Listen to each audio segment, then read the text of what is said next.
Dans le cadre de la mise en œuvre du programme dénommé SIDA Santé et Développement de la Fondation de France, un atelier de formation s'est ouvert ce lundi 10 février 2025 au siège de l'ONG Espoir Vie Togo sous le thème « Diversité et orientation sexuelle dans l'accès à la prévention, au dépistage et au traitement du VIH ».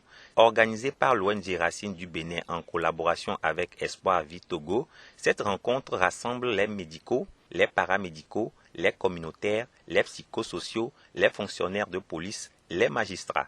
2 participants s'expriment. Ce premier jour, nous avons fait un tour d'horizon sur les généralités qu'on peut rencontrer en la matière, les IST, le VIH-Sida, les modes de transmission et autres. Voilà un peu, on commence par là.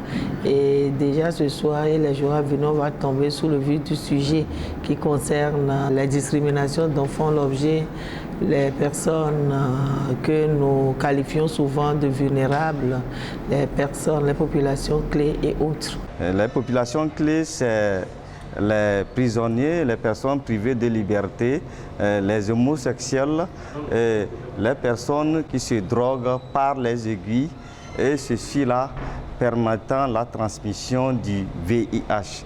Et par rapport à leur situation où ils sont minoritaires, ces personnes sont généralement discriminées et stigmatisées. Donc on nous donne des informations et on nous donne des informations sur leurs droits parce qu'ils sont aussi des humains comme nous. Ils doivent avoir des droits, on doit les respecter pour pouvoir permettre et réunir les conditions de leur prise en charge comme toute autre personne. La tenue de cet atelier de formation répond à un constat relatif à la population clé. Ce qu'on appelle la population clé, qui comprend les hommes ayant des rapports avec les hommes, les travailleuses et travailleurs du sexe, les personnes privées de liberté qui sont dans les prisons, qui sont vraiment vulnérables, ceux qui injectent des drogues. Donc voilà cette catégorie de personnes auprès de qui le taux est très élevé. Quand vous prenez par exemple les hommes ayant des rapports avec les hommes, le taux varie de 8 à 10%. Les transgenres, c'est encore une cible importante où ça va de 20 à 24%. Or, toutes ces populations vivent dans la population générale.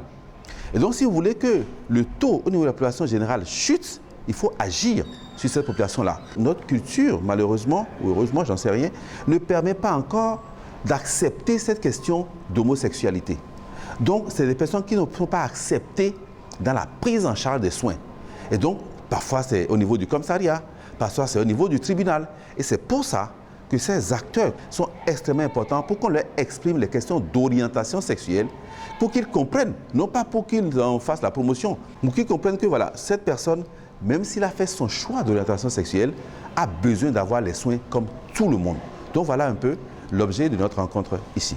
Durant 3 jours, ces participants vont comprendre les diversités en matière d'identité de genre, orientation sexuelle pour un meilleur suivi des personnes vivant avec le VIH, en particulier les populations clés. Un des formateurs parle des attentes à la fin de cet atelier de formation. À la fin de cette formation, nous attendons que d'abord, par rapport aux communautaires et aux intervenants, qu'ils puissent offrir un meilleur accueil, faciliter l'accès aux soins, sans discrimination de sexe ni de genre.